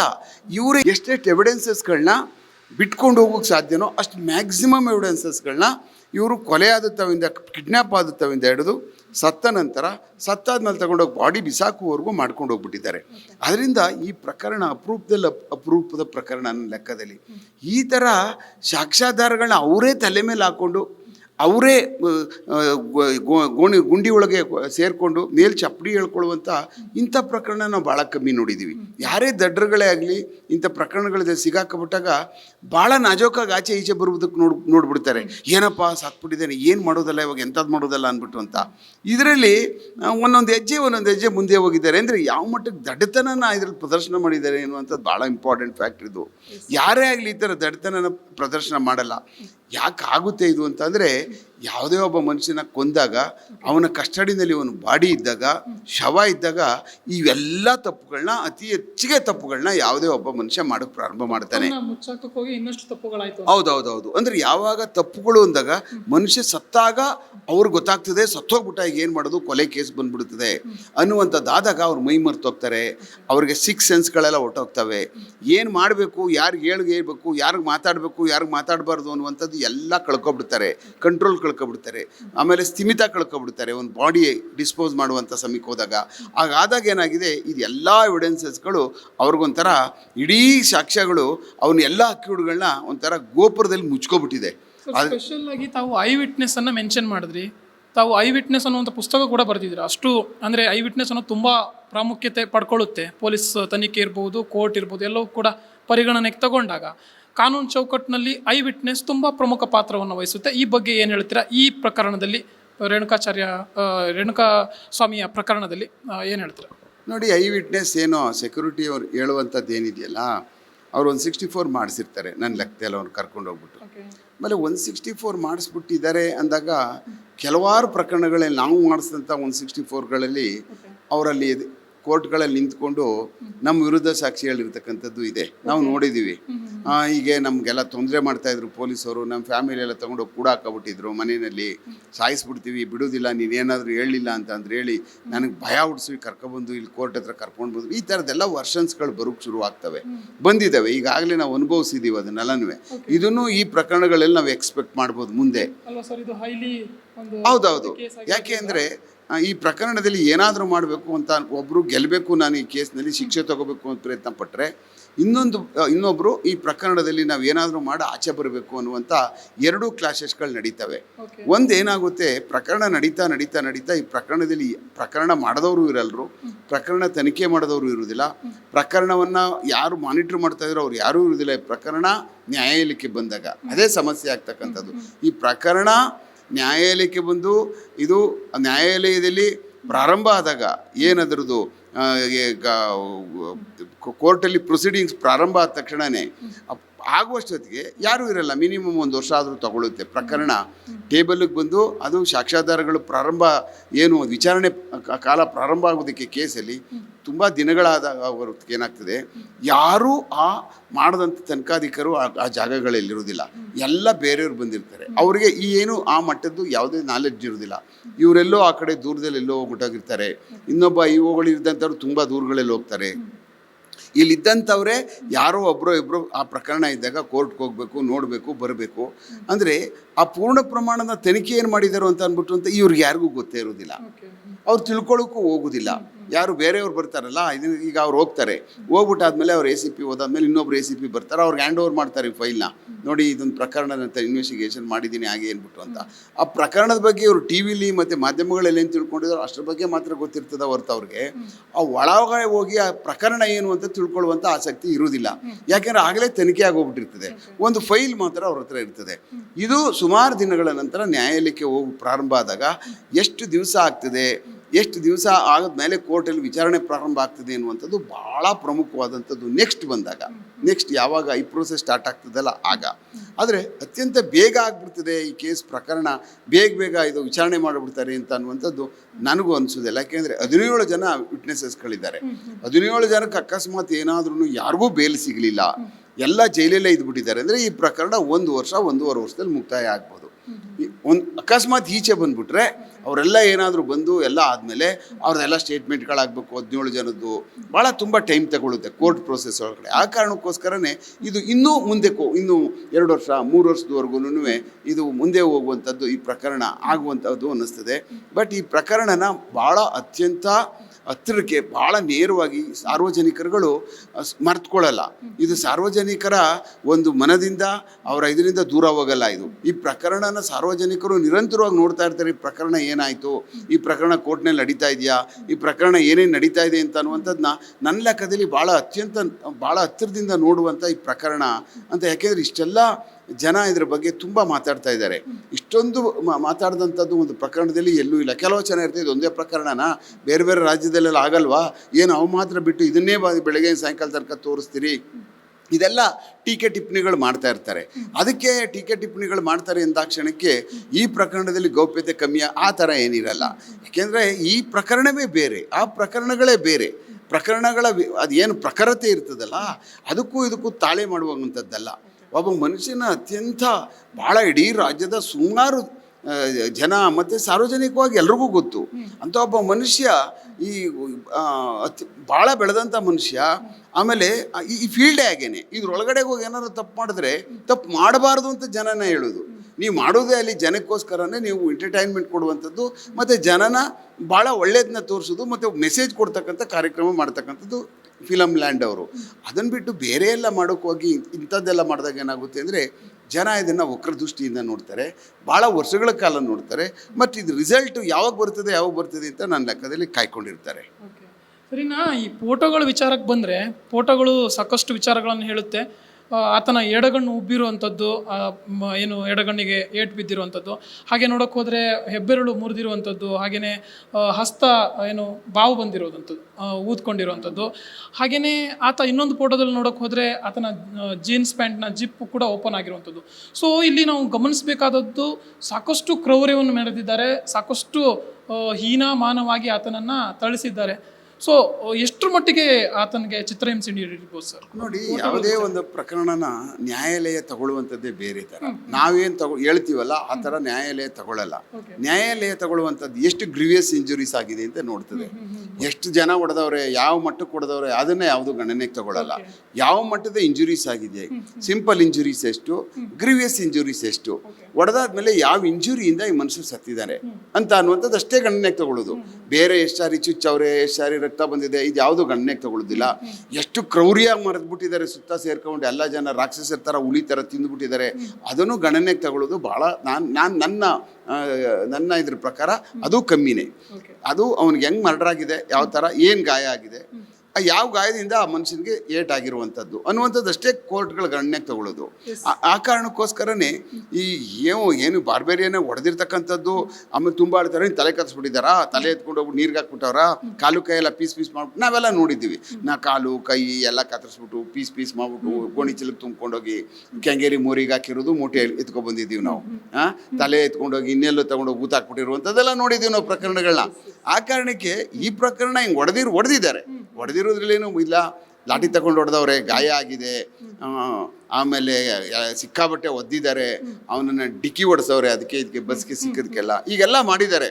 ಇದೆಲ್ಲ ಯಾತ್ರೆಯಲ್ಲಿ ಹೊಡೆದಿದ್ದಾರೆ, ಕೈಗಳು ಮಾತ್ರ ಹೊಡೆದಾರೆ, ಇಲ್ಲ ಕೈಗಳಲ್ಲಿ ದೊಣ್ಣೆಲ್ಲೂ ಹೊಡೆದಿರ್ತಾರೆ. ಹೌದು, ಒಂದು ಸ್ಟಿಕ್ ಒಳಗಡೆ ಪೊಲೀಸ್ ಯಾವ್ದು ಇರ್ತದಲ್ಲ ಬೆತ್ತ, ಆ ಥರದಲ್ಲಿ ಯಾವುದ್ರಲ್ಲೋ ಅದನ್ನ ಹೊಡೆದಿರ್ತಕ್ಕಂಥದ್ದು. ಯಾರು ಹೇಳಿದ್ರು, ಅಲ್ಲಿ ಯಾರೋ ಪೊಲೀಸವರು ಬರ್ತ್ಡೇಗೆ ಬಂದಾಗ ಒಂದು ಪೊಲೀಸ್ ಬೆತ್ತ ಬಿಟ್ಬಿಟ್ಟು ಬಂದ್ಬಿಟ್ಟಿದ್ರಂತೆ. ಆ ಬೆತ್ತದಲ್ಲೇ ಹೊಡೆದವ್ರು ಅಂತ ಏನೋ ಹೇಳ್ತಾ ಇದ್ರು. ಆ ಬಿಟ್ಬಿಡೋದು ಬೆತ್ತದಲ್ಲಿ, ಆ ಬೆತ್ತ ಅಲ್ಲೇ ಬಿಸಾಕಿದ್ರು, ಸಿಕ್ತು ಏನೋ ಅಂತ ಹೇಳ್ತಿದ್ರು. ಬಟ್ ಅದ್ರ ಬಗ್ಗೆ ಹೊಡೆದಿರುವಂಥದ್ದು ಬಾರ್ಬೇರಿಯನ್ ಆ ಥರ ಮಟ್ಟಕ್ಕೆ. ಅಂದರೆ ಯಾವುದೇ ಒಬ್ಬ ಮನುಷ್ಯನಿಗೆ ಆ ಮಟ್ಟಕ್ಕೆ ಕೊಡೋದು ಸತ್ತೋಗ್ಬಿಡ್ತಾನೆ, ಗ್ಲೂಕೋಸ್ ಕಮ್ಮಿ ಆಗ್ಬಿಡುತ್ತೆ, ಮನುಷ್ಯ ಸತ್ತೋಗ್ಬಿಡ್ತಾನೆ. Yes sir. ಇನ್ನು ಕಾಮಾಕ್ಷಿಪಾಳ್ಯ ಪೊಲೀಸರು 3991 ಪುಟಗಳ ಏನು ಚಾರ್ಜ್ ಶೀಟನ್ನು ಈಗಾಗಲೇ ಕೋರ್ಟ್ಗೆ ಸಲ್ಲಿಸಿದ್ದಾರೆ. ಈ ದೋಷಾರೋಪ ಪಟ್ಟಿಯಲ್ಲ ಇರುವಂಥ ಅಂಶಗಳು ಏನಿರ್ಬೋದು ಸರ್? ನೋಡಿ, ಯಾವುದೇ ಒಂದು ದೋಷಾರೋಪಣ ಪಟ್ಟಿ ಎಷ್ಟೊಂದು ಪೇಜ್ ಇದೆ ಅನ್ನೋದು ಇಂಪಾರ್ಟೆಂಟ್ ಅಲ್ಲ. ಯಾಕೆಂದರೆ 17 ಜನ ನೀವು CDRಗಳು ತೊಗೊಂಡ್ರೆ ಒಂದು 1000 ಪೇಜ್ ಆಗಿಬಿಡ್ತದೆ. CDRಗಳು ಕಾಪಿಗಳು ತೊಗೊಂಡ್ರೆ ಅಷ್ಟು ಆಗ್ಬಿಡುತ್ತೆ. ಅದಾದಮೇಲೆ ಅದ್ರದ್ದು ಇವು ತುಂಬ ಅದ್ರಲ್ಲಿ ಅವೇ ಮೆಟೀರಿಯಲ್ಗಳು, ಎವಿಡೆನ್ಸಸ್ಗಳು, CDRಗಳು ಅವೇನೇ ತುಂಬ ಆಗ್ತವೆ. ಇದರ ವಿಟ್ನೆಸಸ್ಗಳು ಎಷ್ಟು ಜನ ಹೇಳಿದ್ದಾರೆ ಅನ್ನುವಂಥದ್ದು ಇಂಪಾರ್ಟೆಂಟು. ಎಕ್ಸ್ಟ್ರಾಡಿಜಿಯಲ್ ಕನ್ಫೆಷನ್ಸ್ ಎಷ್ಟು ಜನ ಮಾಡಿದ್ದಾರೆ, ಐ ವಿಟ್ನೆಸ್ ಎಷ್ಟಾಗಿದೆ, ಅದಕ್ಕೆ ಸಂಬಂಧಪಟ್ಟಾಗೆ ಕೊರಾಬರೇಟಿವ್ ಟೆಕ್ನಿಕಲ್ ಎವಿಡೆನ್ಸಸ್ಗಳು ಹೇಗೆ ಮಾಡ್ಕೊಂಡು ಬಂದಿದ್ದಾರೆ ಅನ್ನೋದು ಇಂಪಾರ್ಟೆಂಟ್ ಈ ಪ್ರಕರಣದಲ್ಲಿ. ಇನ್ನು ಬೇರೆ ಏನೂ ಇಲ್ಲ. ಮತ್ತು ಎಷ್ಟು ಚೆನ್ನಾಗಿ ಜೋಡಿಸಿದ್ದಾರೆ ಅಂತ ಅನ್ನುವಂಥದ್ದು ಇಂಪಾರ್ಟೆಂಟ್. ಈ ಕೇಸ್ ಒಳಗಡೆ ಎವಿಡೆನ್ಸಸ್ಗಳನ್ನ ಜೋಡಿಸ್ಬೇಕಲ್ಲ, ಅದನ್ನು ಎಲ್ಲೂ ಹೇಗೆ ಅದನ್ನು ಭಾಳ ಅತ್ಯಂತ ಸರಳ ರೀತಿಯಲ್ಲಿ ಜೋಡಿಸ್ಬೇಕು. ತುಂಬ ಕ್ಲಿಷ್ಟ ರೀತಿಯಲ್ಲಿ ನಾವು ಜೋಡಿಸ್ಕೊಂಡು ಬಂದುಬಿಟ್ರೆ ನಾಳೆ ಎಸ್ಟಾಬ್ಲಿಷ್ ಮಾಡೋಕ್ಕೆ ಕಷ್ಟ ಆಗ್ಬಿಡ್ತದೆ ಕೋರ್ಟ್ಗಳಲ್ಲಿ. ನೀವು ತುಂಬ ಜಾಸ್ತಿ ಮಾಡೋಕ್ಕೆ ಹೋದಾಗ ತುಂಬ ಎಸ್ಟಾಬ್ಲಿಷ್ ಮಾಡ್ಕೋಬೇಕು ಆಗುತ್ತೆ, ಅವಾಗ ನಮಗೆ ಕಷ್ಟ ಆಗ್ಬಿಡುತ್ತೆ. ಆ ಕಾರಣಕ್ಕೆ ಅತ್ಯಂತ ತುಂಬ ಸರಳತೆಯಿಂದನೇ ತನಿಖೆ ಮಾಡಬೇಕು ಯಾವತ್ತೂ ಅಷ್ಟೇ. ಭಾಳ ಸುಲಭವಾಗಿ ಅರ್ಥ ಆಗಬೇಕು ನ್ಯಾಯಾಲಯಗಳಿಗೆ, ಸುಲಭವಾಗಿ ಅರ್ಥ ಆಗಬೇಕು ಇರ್ತಕ್ಕಂಥ ಸಾಕ್ಷಿದಾರರುಗಳಿಗೆ. ಸುಲಭವಾದಂಥ ಸ್ಟೇಟ್ಮೆಂಟ್ಗಳು, ಭಾಳ ಸರಳವಾದಂಥ ಕನ್ನಡದಲ್ಲಿ ನಾವು ಸ್ಟೇಟ್ಮೆಂಟ್ಗಳು ಮಾಡಬೇಕು. ಎಲ್ಲ ನಾವು ಭಾಳ ಕಷ್ಟವಾದಂಥದ್ದು ನಾನೆಲ್ಲ ಭಾಳ ಇದನ್ನೇ ಹಂಗಾಗಲ್ಲ ಯಾವುದೇ ತನಿಖೆಯಲ್ಲಿ. ನೀವೆಷ್ಟು ಪರಿಣಿತರು, ನೀವೆಷ್ಟು ಆ ಕೇಸ್ನ ಭಾಳ ತುಂಬ ಚೆನ್ನಾಗಿ ತಿಳ್ಕೊಂಡಿದ್ದೀರಿ, ಅದನ್ನ ಹೇಗೆ ನೇರಕ್ಕೆ ದಾರಿ ಮಾಡ್ಕೊಬರ್ತೀರಿ. ಈಗೆಲ್ಲ ಟರ್ನ್ ಇರ್ತದಲ್ಲ, ಆ ಥರ ತನಿಖೆ ಮಾಡುವಂಥದ್ದೆಲ್ಲ, ಬೆಟ್ಟದಿಂದ ಇಳಿತೀವಲ್ಲ ನಾವು ಟರ್ನು, ಆ ಥರ ತನಿಖೆ ನೇರಕ್ಕೆ ನೀನು ಯಾಕೆ ತನಿಖೆ ಮಾಡಿರ್ತೀಯ, ಅಲ್ಲಿಂದ ಸ್ಟ್ರೇಟ್ 90 ಡಿಗ್ರಿನಲ್ಲಿ ಯಾಕೆ ತನಿಖೆ ಮಾಡಿದೀಯ. ತನಿಖೆ 90 ಡಿಗ್ರಿಲೇ ಇರಬೇಕು. ನಿಮ್ದೆಲ್ಲ ಜಿಗ್ಜಾಗೆಲ್ಲ ಆದ್ರೆ ಆಗಲ್ಲ. ಯಾಕೆಂತಂದರೆ ಅದನ್ನು ಓವರ್ಕಮ್ ಮಾಡೋಕೆ ಆಗೋದಿಲ್ಲ ನಾವು. ಆ ಕಾರಣಕ್ಕೆ ಇದರಲ್ಲಿ ತುಂಬ 17 ಜನ ಇರೋದ್ರಿಂದ ಅವನ್ನೆಲ್ಲ ಒಟ್ಟುಗೂಡಿಸಿ ಎಲ್ಲರೂ 120B ಮತ್ತು 149 ಕೆಳಗಡೆ ತೊಗೊಂಡು ಬಂದಿರತಕ್ಕಂಥದ್ದು ಒಂದು ಚಾಲೆಂಜಬಲ್ ಜಾಬ್ ಇದು ಕೇಸ್ ಒಳಗಡೆ. ಯಾಕೆಂದರೆ ಎಲ್ಲ ಮರ್ಡರ್ಗಳದ್ದು ಇಂಟೆನ್ಷನ್ ಇತ್ತು ಅನ್ನುವಂಥದ್ದು ಮಾಡಿದಾರಲ್ಲ, ಅದು ನಮ್ಮ ಲೆಕ್ಕದಲ್ಲಿ ಭಾಳ ಕಷ್ಟ. ಯಾಕೆಂದರೆ 17 ಜನನ ನಾವು ಒಟ್ಟಿಗೆ ತೊಗೊಂಡು ಬಂದು ಅವನ್ನೆಲ್ಲ ಕ್ರೋಢೀಕರಿಸಿ, ಯಾಕೆಂದರೆ ಕಿತ್ಕೋಗ್ಬಿಡ್ತದೆ ಒಂದೊಂದು ಕಡೆ, ಎಲ್ಲ ಲೂಸ್ ಆಗಿರ್ತಕ್ಕಂಥ ಕಡೆ ಯಾವ ಎವಿಡೆನ್ಸ್ಗಳು ಮತ್ತು ಕೋರ್ಟ್ಗೆ ಹಾಕ್ಕೊಳ್ತಾರಲ್ಲ ಯಾವಕ್ಕೆ ಈ ಬೇಲ್ಗಳಿಗೆ, ಆ ಟೈಮ್ನಲ್ಲಿ ಇವೆಲ್ಲ ವಾದ ವಿವಾದಗಳು ಪ್ರಾರಂಭ ಆಗ್ಬಿಡ್ತಾವೆ. ಅವಾಗಲೇ ಇಲ್ಲಿ ಇಂಥದ್ದು ಮಾಡೋರು ಇಂಥದ್ದು ಮಾಡಲಿಲ್ಲ, ಆ ಕಾರಣಕ್ಕೆ ಇವ್ರು ಬೇಲ್ ಕೊಡಬೇಕು, ಇದಾಗಿದೆ, ಈ ಥರದವ್ನು ಏನೂ ಇಲ್ಲ, ಅವ್ನು ಕರ್ಕೊಂಬಂದವನು, ಅವ್ನಿಗೆ ನಾಲೆಡ್ಜ್ ಇಲ್ಲ, ಅವನು 120B ಮತ್ತು 149 ಹಾಕ್ಕೊಂಡಿದ್ದಾರೆ, ಅವ್ನಿಗೆ ನಾಲೆಡ್ಜ್ ಮರ್ಡರ್ ಆಗಿರೋದೇ ಗೊತ್ತಿಲ್ಲ. ಇವೆಲ್ಲ ಬರ್ತವೆ ಪ್ರಶ್ನೆಗಳೆಲ್ಲ. ಆ ಕಾರಣಕ್ಕೆ ಒಟ್ಟಾರೆ ಇದರಲ್ಲಿ ಎಷ್ಟು ಪೇಜು ಅನ್ನೋದಂತ ಇಂಪಾರ್ಟೆಂಟ್ ನನಗನ್ಸೋದಿಲ್ಲ. ಇದರಲ್ಲಿ ಹೇಗೆ ಎವಿಡೆನ್ಸಸ್ಗಳು ಸೈಬರ್ ಮತ್ತು ಇದನ್ನೆಲ್ಲನೂ ಅಳವಡಿಸ್ಕೊಂಡಿದ್ದಾರೆ ಅಂತ ಅನ್ನುವಂಥದ್ದು ಒಂದು. ಬಟ್ ಆದರೆ ಇನ್ನೊಂದೇನು ಅಂದರೆ, ಇದು 31 ಜುಲೈ ಹಿಂದೆ ಇರ್ತಕ್ಕಂಥ ಪ್ರಕರಣ, ಆಗಿರ್ತಕ್ಕಂಥ ಪ್ರಕರಣ, ಆ ಒಂದು ಪ್ರೊಸೀಜರ್ ಮೇಲೆ ಈ ಪ್ರಕರಣ ನಡೀತದೆ. ಆವಾಗ ಈ ಟೆಕ್ನಿಕಲ್ ಎವಿಡೆನ್ಸಸ್ಸು ಸೈಬರ್ ಮತ್ತು ಇವಕ್ಕೆಲ್ಲ ಆ ಪ್ರಕರಣಗಳು ಇದಕ್ಕೆ ಅಷ್ಟೊಂದು ವ್ಯಾಲ್ಯೂ ಆವಾಗ ಪ್ರೈಮರಿ ಎವಿಡೆನ್ಸ್ ಅಂತ ಕನ್ಸಿಡರ್ ಮಾಡ್ತಿರ್ಲಿಲ್ಲ ಹಿಂದೆ 31 ಜುಲೈ ಹಿಂಭಾಗ. ಆದರೆ 31 ಜುಲೈ ಆದಮೇಲೆ ಇದಾದಾಗಿದೆ ಇವೆಲ್ಲ ಪ್ರೈಮರಿ ಎವಿಡೆನ್ಸ್ಗಳಾಗ್ತಿತ್ತು. ಇವು ಭಾಳ ಎವಿಡೆನ್ಸಸ್ಗಳು ವೈಟಲ್ ರೋಲ್ಗಳನ್ನ ಪ್ಲೇ ಮಾಡ್ತಿದ್ದು ಕೋರ್ಟ್ ಮುಂದೆ. ಈಗ ಈ 31 ಜುಲೈ ಹಿಂದೆ ಇರೋದ್ರಿಂದ ವೈಟಲ್ ರೋಲ್ಗಳನ್ನ ಪ್ಲೇ ಮಾಡಲ್ಲ, because of this is the secondary evidence. ಆದ್ದರಿಂದ ಸರ್ ಈಗ ಸಾಮಾನ್ಯವಾಗಿ ಎಲ್ಲರಿಗೂ ಇರುವಂಥ ಪ್ರಶ್ನೆ ಅಥವಾ ಕುತೂಹಲ, ಈ ಪ್ರಕರಣದಲ್ಲಿ ಅಂದರೆ ಈ ಚಾರ್ಜ್ ಶೀಟ್ ಪ್ರಕರಣ ಸಾಬೀತಾದರೆ ನಟ ದರ್ಶನ್ ಅವರಿಗೆ ಎಷ್ಟು ವರ್ಷ ಜೈಲು ಶಿಕ್ಷೆ ಆಗ್ಬೋದು ಅನ್ನುವಂಥದ್ದು? ನೋಡಿ, ನಾವು ಯಾವುದನ್ನೇ ಆಗಲಿ ನಿಖರವಾಗಿ ಹೇಳೋಕ್ಕಾಗೋದಿಲ್ಲ. ಇರುವಂಥ ಸಾಕ್ಷಿಗಳು, ಎಲ್ಲ ಸಾಕ್ಷಿಗಳು ಸರಿಯಾಗಿ ಹೇಳಿದ್ರೆ, ಕರೆಕ್ಟಾಗಿ ಮಾಡಿರ್ತಕ್ಕಂಥ ಸಾಕ್ಷಿದಾರಗಳು ಎಲ್ಲೂ ಹಾಸ್ಟೈಲ್ ಆಗಲಿಲ್ಲ, ಯಾರೂ ಎಲ್ಲರೂ ಪ್ರಾಸಿಕ್ಯೂಷನ್ ಪರವಾಗಿ ಮಾಡಿದ್ದಾರೆ ಅಂದರೆ ಲೈಫ್ ಕನ್ವಿಕ್ಷನ್ ಆಗುತ್ತೆ. ಲೈಫ್ ಕನ್ವಿಕ್ಷನ್ ಅಂತಂದರೆ ಜೈಲಲ್ಲಿ ಸಾಯೋವರೆಗೂ ಇರಬೇಕು, ಅದೇನು 14 ವರ್ಷ ಅಂತ ಏನಿಲ್ಲ, ಅದು ಜೀವಂತ ಅವ್ರು ಇರುವವರೆಗೂ ಜೈಲಲ್ಲಿ ಶಿಕ್ಷೆ. ಆದರೆ ಒಂದು ಸಾಕ್ಷಿಗಳು ಇರ್ತಕ್ಕಂಥವು ಆ ಸಮಯಕ್ಕೆ ಏನಾಗ್ತವೆ, ಏನೇನೆಲ್ಲ ಬದಲಾವಣೆಗಳಾಗ್ತವೆ, ಏನೇನೆಲ್ಲ ಪ್ರಭಾವಗಳಾಗ್ತವೆ ಕೇಸ್ಗಳ ಮೇಲೆ ಅನ್ನೋದು ಭಾಳ ಇಂಪಾರ್ಟೆಂಟ್ ಅಲ್ವಾ. ಆದರೆ ಲೈಫ್ ಕನ್ವಿಕ್ಷನ್ನೇ ಆಗಲಿಲ್ಲ ಅಂದರೆ ಅಕ್ವಿಟ್, ಎರಡರಲ್ಲಿ ಯಾವುದಾದ್ರೂ ಒಂದಾಗುತ್ತೆ. ಬಟ್ ಕೇಸ್ ನಡೆಯುವಾದಂಥ ಸಮಯದಲ್ಲಿ ಗೊತ್ತಾಗ್ತದೆ ಯಾರ್ಯಾರು ಯಾವ ಬಣ್ಣಗಳು, ಗೋಸಂಬಿ ಬಣ್ಣಗಳನ್ನ ತಾಳ್ತಾರೆ. ಅದನ್ನು ಈಗಲೇ ನಾವೆಲ್ಲ ತೀರ್ಮಾನ ಮಾಡೋಕ್ಕಾಗೋದಿಲ್ಲ. ಅಲ್ಲಿರ್ತಕ್ಕಂಥ ವಿಟ್ನೆಸ್ಗಳು ಮುಂದಿನ ದಿನಗಳಲ್ಲಿ ಭಾಳ ವೈಟಲ್ ರೋಲ್ಗಳಲ್ಲಿ ಅವ್ರು ಪ್ಲೇ ಮಾಡೋದ್ರಿಂದ ಅವಾಗ ಅದೆಲ್ಲ ನಿರ್ಧಾರ ಆಗುತ್ತೆ ನ್ಯಾಯಾಲಯದ ಮುಂದೆ. ಇನ್ನು ದರ್ಶನ್ ಅವರಿಗೆ ಈ ಪ್ರಕರಣದಲ್ಲಿ ಬೇಲ್ ಸಿಗ್ಬಹುದಾ ಇಲ್ವಾ ಅನ್ನುವಂಥದ್ದು, ಸಿಕ್ಕರೆ ಎಷ್ಟು ದಿನ ತಗೊಳ್ಬೋದು ಸರ್ ಬೇಲ್ ತಗೊಳ್ಳೋಕ್ಕೆ? ಇಲ್ಲ, ಇವರಿಗೆ ಎಲ್ಲ ಎವಿಡೆನ್ಸಸ್ಗಳು ತುಂಬ ಭಾಳ ಗಟ್ಟಿಯಾಗಿರೋದ್ರಿಂದ ಭಾಳ ಬೇಗ ಅವ್ರಿಗೆ ಬೇಲ್ ಸಿಗ್ತಕ್ಕಂಥದ್ದು ನನಗನ್ಸಲ್ಲ ಈಗಿರ್ತಕ್ಕಂಥವು. ಯಾಕಂದರೆ ಈಗಾಗಲೇ ಚಾರ್ಜ್ ಶೀಟ್ ಎಲ್ಲ ಹೊರಗಡೆ ಬಂದಿದೆ, ತುಂಬ ಎವಿಡೆನ್ಸಸ್ಗಳು ಕಲೆಕ್ಟ್ ಮಾಡಿರ್ತಕ್ಕಂಥದ್ದೆಲ್ಲ ನೋಡಿದ್ದೀವಿ ನಾವು. ಆ ಕಾರಣಕ್ಕೆ ಬೇಲು ಇವ್ರಿಗೆ ಇಲ್ಲ. ಸೆಷನ್ಸ್ ಕೋರ್ಟಲ್ಲಿ ಅಷ್ಟು ಸುಲಭಕ್ಕೆ ನನ್ನ ಲೆಕ್ಕದಲ್ಲಿ ಆಗಲ್ಲ. ಹೈಕೋರ್ಟು ಮತ್ತು ಸುಪ್ರೀಂ ಕೋರ್ಟು ಹೀಗೆ ನನ್ನ ಲೆಕ್ಕ ಭಾಳ ದಿವಸ ಆದಮೇಲೆ ಎಡ್ಜ್ ಆಫ್ ದಿ ಡೇ ನನ್ನ ಲೆಕ್ಕ ಯಾವಾಗಾದ್ರೂ ಒಂದು ದಿವಸ ಇಷ್ಟು ದಿವಸ ಆಯ್ತಲ್ಲ, ಇನ್ನು ಟ್ರಯಲ್ ಕಂಪ್ಲೀಟ್ ಆಗಲಿಲ್ವಲ್ಲ, ಇನ್ನು ಟೈಮ್ ಆಗ್ತದಲ್ಲ, ಏನಾಗಲ್ಲ ಬಿಡು ಅಂತೇಳಿ ಒಂದು ಮನಸ್ಸು ಮಾಡಿ ಒಂದು ಆವಾಗಾದ್ರೂ ಕೊಡುವಂಥ ಸಾಧ್ಯತೆ ಇರ್ತದೆ. ಬಟ್ ಕೇಸ್ ಇಲ್ಲ, ಕೇಸೆಲ್ಲ ವೀಕು, ಕೇಸು ಏನು ಇದರ ಮೇಲೆ ಎವಿಡೆನ್ಸಸ್ ಇಲ್ಲ ಅನ್ನೋ ಆಧಾರದ ಮೇಲೆ ನನ್ನ ಲೆಕ್ಕದಲ್ಲಿ ಬೇಲ್ ಸಿಕ್ಕೋದು ಕಷ್ಟ ಆಗುತ್ತೆ. ಸರ್, ಇನ್ನು ಈ ಪ್ರಕರಣಕ್ಕೆ ಪ್ರಮುಖ ಕಾರಣ ಆಗಿರುವಂತಹ ಏನು ರೇಣುಕಾ ಸ್ವಾಮಿ ಅಶ್ಲೀಲ ಸಂದೇಶ ಮೆಸೇಜ್, ಸೊ ಅದು ಎಲ್ಲೊಂದು ಕಡೆ ಈ ಒಂದು ಚಾರ್ಜ್ ಶೀಟ್ನಲ್ಲಿ ಉಲ್ಲೇಖ ಆಗುತ್ತಾ ಅಂತ? ಖಂಡಿತ ಎಲ್ಲ ಡಾಕ್ಯುಮೆಂಟೇಶನ್ ಹಾಕಿರ್ತಾರೆ. ಇವಾಗ ಏನು ಅವ್ನು ಪವನ್ ಅಂತಿದ್ನಲ್ಲ, ಅವನು ಈಸ್ ದ ರೂಟ್ ಕಾಸ್, ಅವನೇ ಎಲ್ಲ ಇದಕ್ಕೂ ಅವನೇ ಕರೆಸಿರೋದು, ಅವನೇ ಚಾಟ್ ಮಾಡ್ತಾ ಇದ್ದದ್ದು ಅವನ ಜೊತೆ, ಪ್ರತಿಯೊಂದೂ ಅವನೇ ಎಲ್ಲನೂ ಮೂವ್ ಅಂಡ್ ಮೂವ್ ಔಟ್ ಎಲ್ಲ ಅವನೇ ಮಾಡ್ತಾ ಇದ್ದದ್ದು. ಆ ಕಾರಣಕ್ಕೆ ಆ ಎಲ್ಲ ಪೂರ್ಣ ಪ್ರಮಾಣದ ಇದು ಎಲ್ಲ ಥರವಾದಂತಹದ್ದು ಅಲ್ಲಿ ಕೋರ್ಟ್ ಗಣನೆಗೆ ಬರ್ತದೆ. ಅಂದರೆ ಇವನ್ನ ಹೆಂಗೆ ಹಿಡಿಬೇಕು, ಇವನು ಕಳಿಸೋದು ಮೆಸೇಜ್ನ, ಅವನು ಆ ಕಡೆಯಿಂದ ಕಳಿಸೋದು, ಇವನು ಈ ಕಡೆಯಿಂದ ಕಳಿಸೋದು, ಅವ್ನು ಹೆಂಗೆ ಹಿಡ್ಕೋಬೇಕು, ಯಾರ ಕಡೆಯಿಂದ ಹಿಡಿಸ್ಬೇಕು ಅನ್ನುವಂಥ ಪ್ಲ್ಯಾನ್ ಎಲ್ಲ ಮಾಡಿರ್ತಾರೆ ನೋಡಿ. ಅದೆಲ್ಲ ನಾಳೆ ದಿವಸ ಎಲ್ಲ ಇವೆಲ್ಲ ನಾಳೆ ಗೊತ್ತಾಗ್ತದೆ. ಯಾಕೆಂದರೆ ಸೈಬರ್ ಎವಿಡೆನ್ಸಸ್ನ ಕನ್ಸಿಡರ್ ಮಾಡಲೇಬೇಕಾಗುತ್ತಲ್ಲ ಕೋರ್ಟ್ಗಳೊಳಗಡೆ. ಎಷ್ಟರ ಮಟ್ಟಿಗೆ ಮಾಡ್ತಾರೆ ಅನ್ನೋದು ಇಂಪಾರ್ಟೆಂಟ್ ಕೋರ್ಟಲ್ಲಿ ನಾಳೆ ದಿವಸ. ಇವೆಲ್ಲ ನಮಗೆಲ್ಲ ಕೋರ್ಟ್ ಎಷ್ಟು ಗಣನೆಗೆ ತಗೊಳ್ತದೆ ಅಂತ ಇಂಪಾರ್ಟೆಂಟು. ಆ ಕಾರಣಕ್ಕೆ ನಾವು ಮುಂದಿನ ದಿನಗಳೆಲ್ಲ ಅವೆಲ್ಲನೂ ತುಂಬ ಅದೆಲ್ಲ ನೋಡಬೇಕಾದಂಥ ಬರುತ್ತದು. ಇನ್ನು ಪವಿತ್ರ ಗೌಡ ಅವರು ಈ ಒಂದು ಪ್ರಕರಣಕ್ಕೆ ಮುಖ್ಯ ಕಾರಣ ಅನ್ನುವಂಥದ್ದು, ಸೊ ಅದು ಕೂಡ ಚಾರ್ಜ್ ಶೀಟ್ನಲ್ಲಿ ಮೆನ್ಷನ್ ಆಗಿರುತ್ತಾ? ಹೌದು ನೋಡಿ, ಈಗ ಇವ್ರು ಬಂದಂಥ ಮೆಸೇಜ್ಗಳಿಂದನೇ ಪ್ರಮುಖ ಕಾರಣ. ಅವರು ಅಲ್ಲಿಂದ ಅವನು ಯಾರೋ ಪವನನ್ನು ಕೊಟ್ಟು ಅಲ್ಲಿಂದ ಅವನು ಪ್ರವೋಕ್ ಆಗಿ ಮತ್ತು ಅವನು ಅಲ್ಲಿಂದ ಸ್ಟಾರ್ಟ್ ಮಾಡಿ ಅವನನ್ನು ಏನಾದರೂ ಮಾಡಿ ಹಿಡಿಬೇಕು ಅಂತೇಳಿ ಅಂತ ದಿನ ಬೇರೆ ಬೇರೆಯವ್ರನ್ನೆಲ್ಲರೂ ಅದಕ್ಕೆಲ್ಲ ತೊಡಗಿಸ್ಕೊಂಡು ಅವನ ಕಿಡ್ನ್ಯಾಪ್ ಮಾಡಿಕೊಂಡು ಕರ್ಕೊಬರೋದಕ್ಕೆ, ಮತ್ತು ಇವನು ಹೇಳಿ ಈ ಥರ ಯಾರೋ ಮಾಡ್ತಾ ಇದ್ದಾನೆ, ಕರೆಸ್ತಾ ಇದ್ದೀವಿ, ತರಿಸ್ತಾ ಇದ್ದೀವನ್ನ ಅಂತೇಳಿ ಇಡೀ ಡ್ರಾಮಾಗೆ ಸಂಪೂರ್ಣವಾದಂಥ ಪೂರ್ಣ ಪ್ರಮಾಣದ ಇದೆಲ್ಲ ಬೇಡಪ್ಪ, ಅಂಥದ್ದೇನು ಬೇಡ ಅಂತ ಸುಮ್ಮನೆ ಫೋನ್ ಮಾಡಿ ಏನೋ ಹೆಂಗಿದ್ರು ಸಿಕ್ಕಿತ್ತು ಒಂದು ಮೆಸೇಜ್ ಕಳಿಸ್ಬಿಟ್ಟು, ಬೇಡ ನೋಡು ಹಿಂಗೆಲ್ಲ ಇದೆ, ನಿನ್ಗೆ ತೊಂದರೆ ಆಗ್ತದೆ, ನಿನಗೆ ಭಾಳ ಕಷ್ಟ ಆಗ್ತದೆ, ಹಿಂಗೆ ಮಾಡಿ ಕಳ್ಸೋಕೆ ಹೋಗ್ಬೇಡ ನೀನು, ಮತ್ತು ಇನ್ನೊಂದು ಸಾರಿ ಕಳಿಸಿದ್ರೆ ಬರ್ತಾರೆ, ಕೇಸ್ ಕೊಟ್ಟು ರಿಜಿಸ್ಟರ್ ಮಾಡಿಸ್ಬಿಡ್ತೀವಿ, ಒಂದು ಮಾತಾಗೋದ್ರೆ ಮುಗಿದೋಗ್ತಿತ್ತು. ಒಂದು ಮೆಸೇಜ್ ವಾಪಸ್ ಕಳಿಸ್ಬಿಟ್ಟಿದ್ರೆ ಹಿಂಗೆ ಚಿತ್ರದುರ್ಗ ಬರ್ತಾವ್ರೆ, ಪೊಲೀಸ್ ಕಂಪ್ಲೇಂಟ್ ಕೊಡ್ತಾ ಇದ್ದೀವಿ ಅಂದರೆ ಬಿಟ್ಬಿಡ್ತಿದ್ದ ಅವನು. ಬಟ್ ಅವನ ಚೇಸ್ ಮಾಡ್ತಕ್ಕಂಥದ್ದು ಇದೆಲ್ಲ ಅವೆಲ್ಲ ಬರ್ತವೆ. ನಾಳೆ ಇವೆಲ್ಲ ಕೋರ್ಟ್ಗಳಲ್ಲೆಲ್ಲ ಆರ್ಗ್ಯುಮೆಂಟ್ ಆಗುವಂಥ ವಿಚಾರಗಳೇ ಅಲ್ವಾ ಸರ್. ಈ ಒಂದು ಪ್ರಕರಣ ಎಲ್ರಿಗೂ ಕೂಡ ಒಂಥರ ಪಾಠ ಇದ್ದಂಗೆ. ಸೊ ಆ ನಿಟ್ಟಿನಲ್ಲಿ ನೋಡೋಕೆ ಹೋದರೆ ಈ ರೀತಿ ಅಶ್ಲೀಲ ಮೆಸೇಜ್ ಮಾಡೋರು ಇರ್ಬೋದು, ಈಗಂತೂ ಸಾಮಾಜಿಕ ಜಾಲತಾಣವನ್ನು ದುರ್ಬಳಕೆ ಮಾಡ್ಕೊಳ್ತಾ ಇರುವವರಿಗೆ, ರಾಜ್ಯದ ಜನತೆಗೆ ಸರ್ ತಾವೇನು ಸಂದೇಶ ಕೊಡೋಕೆ ಬಯಸ್ತೀರಾ? ನೋಡಿ, ಮೊದಲಾದರೆ ಒಂಥರ, ಇವಾಗ ಭಾಳ ಸೈಬರ್ ಕ್ರೈಮ್ಗಳಲ್ಲಿ ತುಂಬ FIR ಮಾಡ್ಬೋದು. ಮೊದಲು ಕಷ್ಟ ಆಗ್ತಿತ್ತು. ಈಗ ಮೆಸೇಜ್ಗಳು ಮೆಲೇಷಿಯಸ್ ಮೆಸೇಜ್ ಮಾಡಿದ್ರೂ FIR ಮಾಡ್ಬೋದು.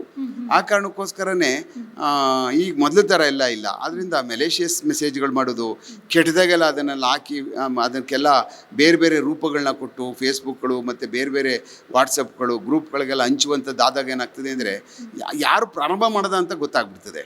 ಯಾಕಂದ್ರೆ ಅದು ತರ್ಸ್ಕೊಂಡ ತಕ್ಷಣವೇ ಇವನಿಂದನೇ IP ಇಂದ ಪ್ರಾರಂಭ ಆಗಿದೆ ಅಂತ ಕೊಟ್ಬಿಡ್ತಾರೆ ಅವರು. ಅವಾಗ ಸುಮ್ಮನೆ ಅನಾವಶ್ಯಕವಾಗಿ ಅವ್ನು ಕೇಸ್ ಹಾಕ್ಕೊಂಡು 16 ವರ್ಷ ಜೈಲು ಸುತ್ತಕೊಂಡು ಲಾಯರ್ಗಳಿಗೆ ದುಡಿದೆಲ್ಲ ಇವರು ಕೊಟ್ಕೊಂಡು ಎಲ್ಲ ಕಳ್ಕೊಬಿಡ್ತಾರೆ. ಆ ಕಾರಣಕ್ಕೆ ಏನೂ ಇಲ್ಲ, ಯಾರೂ ಬರ್ತಾಯಿಲ್ಲ ಬಿಡು, ಇಷ್ಟ ಬಂದಂಗೆ ಒಂದು ಅಪ್ಲೋಡ್ ಮಾಡಿಬಿಡೋಣ, ಏನೋ ನಡೆದೋಗ್ತದೆ, ಹೆಂಗೆ ಕಂಡು ಹಿಡಿದ್ಬಿಡ್ತಾರೆ ಅನ್ನುವಂಥ ಹುಚ್ಚು ಮನಸ್ಸು ಏನಾರು ಮಾಡ್ತು ಅಂದರೆ ಮೊದಲು ಥರ ಎಲ್ಲ ಈಗೆಲ್ಲ ಆಗಲ್ಲ. ಇವಾಗ ನೇರವಾಗಿ ಅವ್ರನ್ನ ಕೇಸ್ ಕೊಟ್ಟು ಅರೆಸ್ಟ್ ಮಾಡಿ ಅವ್ರ ಮೇಲೆ ಕ್ರಮ ಜರುಗಿಸ್ಬೋದು. ಮೊದಲು ಕಾನೂನಾಗಿರಲಿಲ್ಲ, ಕಷ್ಟ ಆಗ್ತಾಯಿತ್ತು. ಬಟ್ ಇವಾಗ ಭಾಳ ಈ ಕಾನೂನು ಗಟ್ಟಿಯಾಗಿರೋದ್ರಿಂದ ಇಂಥವನ್ನೆಲ್ಲನೂ ಮೆಲೇಷಿಯಸ್ ಮೆಸೇಜಸ್ಗಳು ಈ ಥರ ಎಲ್ಲ ಮಾಡುವಂಥವ್ರಿಗೆ ಬಲಿ ಹಾಕೋದಕ್ಕೇನು ಭಾಳ ಸುಲಭದ ಹೊಸ ಕಾನೂನುಗಳು ಬಂದಿರೋದ್ರಿಂದ ಭಾಳ ಅತ್ಯಂತ ಎಚ್ಚರಿಕೆಯಿಂದ ನಾವು ಈ ಸೋಷಿಯಲ್ ಮೀಡಿಯಾನ ಯೂಸ್ ಮಾಡಬೇಕು. ತಾವು ಇನ್ನು ಪೊಲೀಸ್ ಇಲಾಖೆಗೆ ಸುದೀರ್ಘವಾಗಿ ಸೇವೆ ಸಲ್ಲಿಸಿರುವಂಥವ್ರು. ಸೊ ಆ ನಿಟ್ಟಿನಲ್ಲಿ ನೋಡೋಕೆ ಹೋದರೆ ಈ ರೀತಿಯಾದಂಥ ಪ್ರಕರಣಗಳನ್ನು ಹಿಂದೆ ನೋಡಿದ್ರಾ, ಈ ರೀತಿ ಸಿಮಿಲರ್ ಅನಿಸುವಂಥದ್ದು? ಸೊ ಒಟ್ಟಾರೆಯಾಗಿ ಈ ಪ್ರಕರಣ ಅಂದರೆ ಹಿಂದೆ ನೋಡಿದ ತಾವು ಪ್ರಕರಣಕ್ಕಿಂತ ಎಷ್ಟು ಭಿನ್ನವಾಗಿದೆ ಅಂತ ಹೇಳ್ಬೋದು ಸರ್? ನೋಡಿ, ನನ್ನೊಂದು ಪ್ರಕರಣ, ನಾನು ವಿಜಯನಗರದಲ್ಲಿದ್ದೆ, ನಾನು ಇನ್ಸ್ಪೆಕ್ಟರ್ ಆಗಿ 600 ಜನ ಹೆಣ್ಮಕ್ಳು ಕಳಿಸಿದ್ದೆ ಮೆಸೇಜಸ್. ಅವನೊಬ್ಬ ಭಾಳ ಚಾಲೆಂಜ್ ಆಗಿದ್ದ ತುಂಬ ದಿವಸ. ಅವನನ್ನು ಕೊನೆಗೆ ನಾವು ಹಿಡಿದ್ವಿ, ಅವ್ನಿಗೆ ಬಿಡಲಿಲ್ಲ. ಹಿಡ್ಕೊಂಡು ಬಂದು ತುಂಬ ಕಂಪ್ಲೇಂಟ್ಗಳು ಬರ್ತಾಯಿತ್ತು. ನಮ್ಮ DCP ಸೋನಿಯಾ ನಾರಂಗ್ ಮೇಡಮ್ ಅಂತಿದ್ರು, ಅವ್ರಿಗೆ ಭಾಳ ಈ ಥರ ಕಂಪ್ಲೇಂಟ್ಗಳು, ಉಮೇಶ್ ಏನಾದರೂ ಮಾಡಿ ಬಿಡಬೇಡಿ, ಅವ್ನು ಎಲ್ಲಾದರೂ ಇರಲಿ, ಈ ಥರ ಕೆಟ್ಟ ಮೆಸೇಜಸ್ ಕಳಿಸ್ತಾವನೆ, ಇಷ್ಟೊಂದು ಸಿಮ್ ಕಾರ್ಡ್ಗಳು ಹೆಂಗೆ ಸಿಗ್ತಾ ಇದೆ ಇವನಿಗೆ, ಎಷ್ಟು ಸಿಮ್ ಕಾರ್ಡ್ ಇಟ್ಟಿದ್ದಾನೆ ಇವನು, ಇಷ್ಟೊಂದು ಚೇಂಜ್ ಮಾಡ್ಕೊಂಡು ಮಾಡ್ತಾ ಇದ್ದಾನೆ, ಇದನ್ನು ಚಾಲೆಂಜಾಗಿ ಹಿಡೀರಿ ಅಂತ ಹೇಳಿದಾಗ ನಾವು we took around about 2 months ಅವನ್ನ ಪತ್ತೆ ಮಾಡಿ ಭಾಳ ತುಂಬ ಪ್ರಿಕಾಷನ್ಗಳು ತೊಗೊಂಡು ಹಿಡ್ಕೊಂಡು ಕರ್ಕೊಂಡು ಬಂದು ಒಂದಷ್ಟು ಕೇಸ್ಗಳಲ್ಲಿ FIR ಅರೆಸ್ಟ್ ಆಗಿದ್ದು, ಅರೆಸ್ಟ್ ಮಾಡಿ ಜೈಲಿಗೆ ಕಳಿಸಿದ್ವಿ. ಆ ಪ್ರಕ್ರಿಯೆ ಕರೆಕ್ಟ್, ಅದು ಹಾಗೆ ಮಾಡಬೇಕು. ಅವ್ನು ನಿಲ್ಲಿಸ್ತಾನೆ, ಅವ್ನು ಬಿಟ್ಬಿಟ್ಟ. ಅದನ್ನು ಬಿಟ್ಟು ಹಿಡ್ಕೊಂಡು ಬಂದ್ಬಿಟ್ಟು ನಾವು ಜಾಕ್ಟೆ ಹೊಡೆದ್ಬಿಟ್ಟು ಸಾಯಿಸ್ಬಿಡ್ತೀವಿ ಅಂದರೆ ಅದೆಲ್ಲ ತಪ್ಪು. ಬೇರೆ ದಾರಿ ಇತ್ತು, ಈ ಒಂದು ಪ್ರಕರಣ ನಡೆದೇ ಇರುವಂತೆ ಅಧಿಕಾರಿಗಳಿದ್ದಿದ್ರೆ ಅದೆಲ್ಲನೂ ನಿಭಾಯಿಸ್ಕೊಳ್ತಿದ್ರು, ಅದೇನು ದೊಡ್ಡ ವಿಚಾರ ಏನಾಗಿರಲಿಲ್ಲ. ಎಸ್ ವೀಕ್ಷಕರೇ, ಇದಿಷ್ಟು ನಿವೃತ್ತ ಪೊಲೀಸ್ ಅಧಿಕಾರಿಗಳಾಗಿರುವಂತಹ SK ಉಮೇಶ್ ಅವರ ಮಾತು. ಕ್ಯಾಮರಾ ಪರ್ಸನ್ ಉಲ್ಲಾಸ್ ಜೊತೆ ಜೋಯಲ್ ಐಗೋಡ್, ಕರ್ನಾಟಕ TV, ಬೆಂಗಳೂರು.